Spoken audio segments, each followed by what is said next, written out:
Probably said it, and people really didn't realize that, once the mayor is out, I'm out. Whether it would have been the term before this or this term. I mean, I can't say enough about Mayor Jackson. I mean, he's like the great uncle that gives me a lot of good advice, both on the personal side as well as the business side of running the police division. And talk to me about your relationship with your rank and file officers. You said today felt like the right time because you were in a room of your own. Yeah, I would like to think that, the officers of the division feel the same way about me that I feel about them. I don't have the illusion that everybody loves me, but I do my best for them. I try to make sure that everything that we do out there is for the good of just not only the city, but for the division itself and every member of the division. And if my officers are out there doing things that they shouldn't do, then we take care of that. And if they're doing great things like you saw in the award ceremony today, then we acknowledge that and we support them. And I ask the people of this city, you have a great police division, contrary to some opinions out there. And I ask the people of this city, support this police division, because we've been through a lot along with the rest of the folks in the city. And we have been out there through some very, very difficult times, and I think our officers have made the city a lot better. You spoke of challenges today that you've faced over the last 7 years as chief. Any in particular that come to mind? We've had some difficult times. Of course, at the top of that list for me is the loss of an officer. We've lost officers, unfortunately, in the line of duty, and we've lost officers not in the line of duty. I just went to a funeral last weekend for an officer. It's tough, and unless you are a member of a police agency or family member, it's hard to understand what all that entails. Definitely the loss of, as the mayor says, the loss of innocence, the loss of young folks in our community to senseless violence. That's tough. It's tough to deal with because it shouldn't happen. So for me, those are probably the two main things. To lose an officer and to lose a child in this city just to senseless gun violence, it shouldn't happen. And those are the two things that keep me up at night. Obviously, during your tenure, Tamir Rice was killed. When you look back on the incident and all of the things surrounding his death, is there anything you wish had happened differently? Well, I wish it hadn't happened at all, of course. I said when that tragedy happened, that's the worst thing that can happen is a child to die at the hands of a police officer. And I still think that way. And, we put a lot of things in place to make sure that that doesn't happen again. We've reduced our uses of force by over 70%, our uses of deadly force. We've reduced our fatal uses of force by over 75% over the last 5 years since the consent decree was enacted. We've reduced our citizen complaints against officers by 50%. And those things don't happen just by accident. They happen because people are dedicated to making things better, and because our officers buy into that, and they see the value of making things better in the community because it assists them in their day-to-day jobs out there. Absolutely. We also talked about successes today, moments that you'll look back on, Yes. like the Cavs parade. Yes. And the RNC, where, again, you just successfully controlled crowds and a narrative of safety and Yes. of peace in our city. Are those, I guess, what are you most proud of that you've accomplished here? Well, I can't say that I've accomplished anything while I've been here.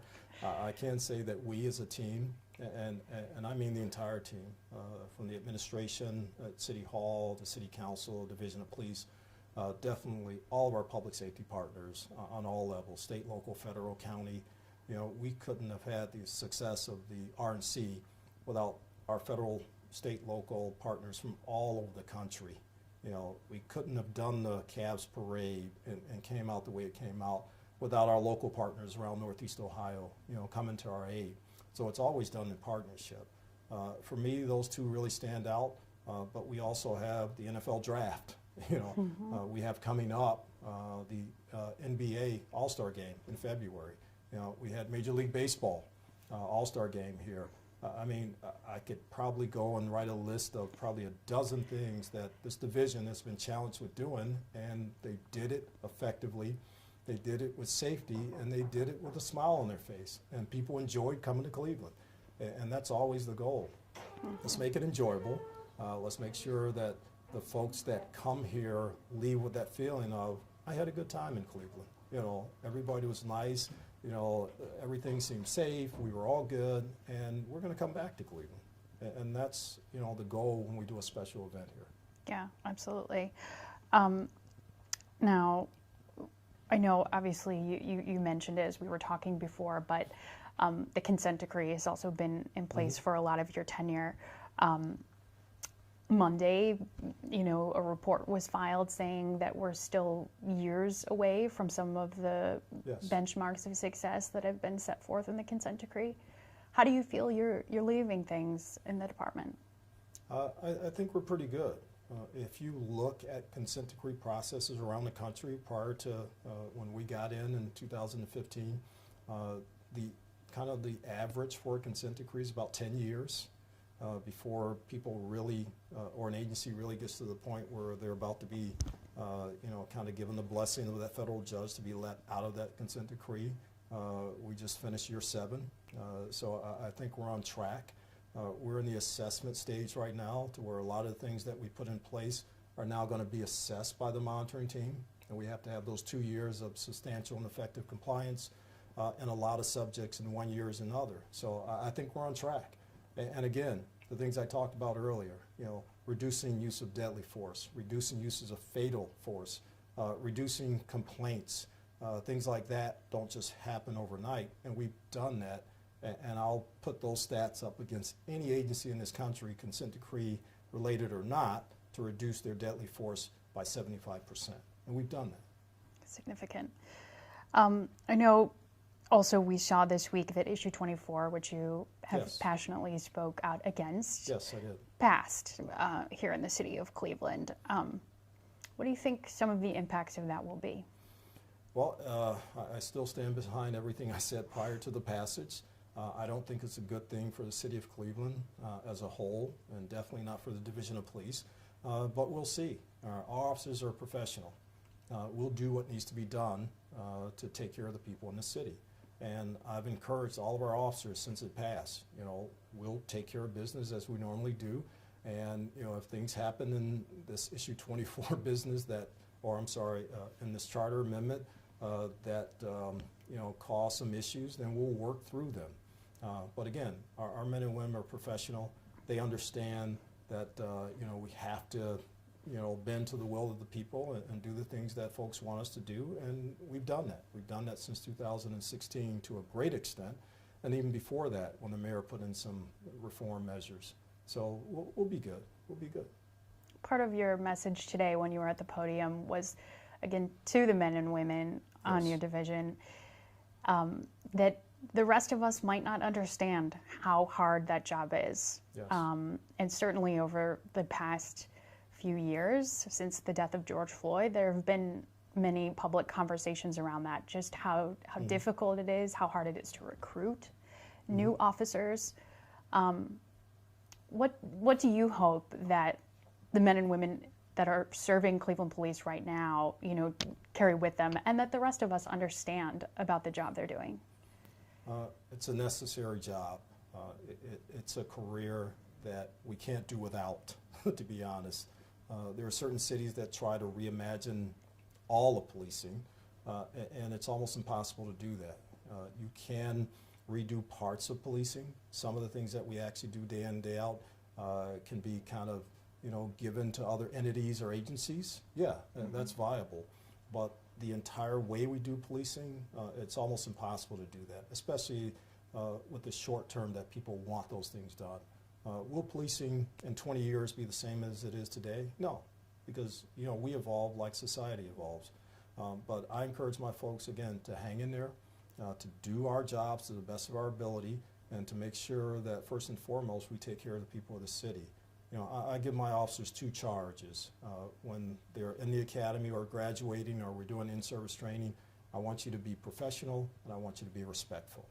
And if you do those two things as an officer, 99.9% of your interactions will be positive interactions with our community. Now, we know that we police in an urban environment, and everything is not always going to turn out right. You know, we're people, and we deal with people. So there are imperfect things that are going to happen. But if our officers are professional and respectful, then I think we're on the right track. In a perfect world, is that what you hope Cleveland can expect from its police force?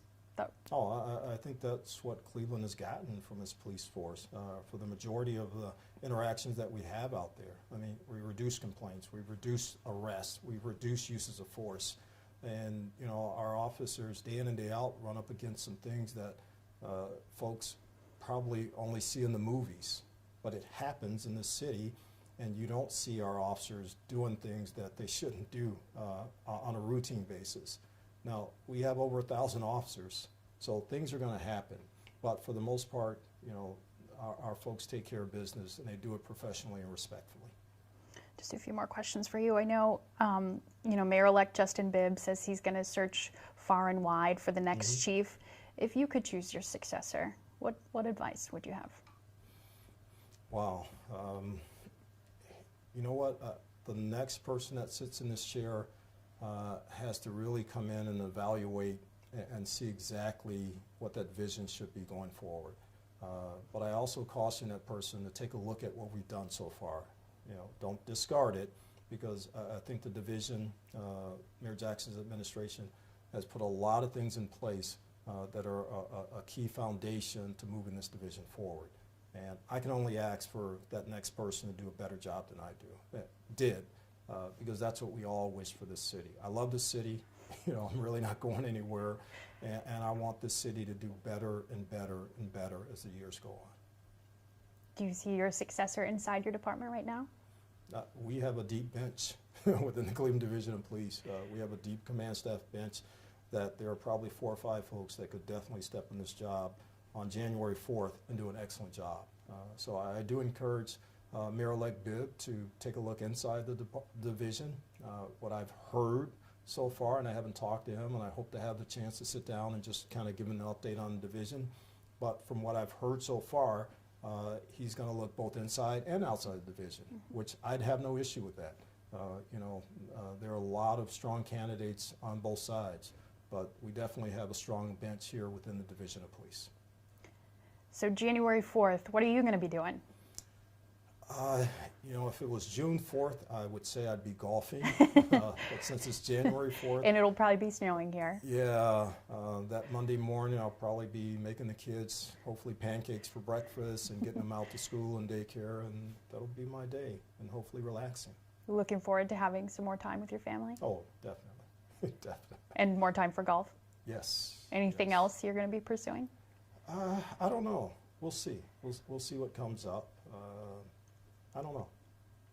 And how about the next 58 days? You know, I think when you stood up there today, we weren't all initially sure whether you meant today would be your last act or whether it would be January 3rd. So this time of transition, how will you use it?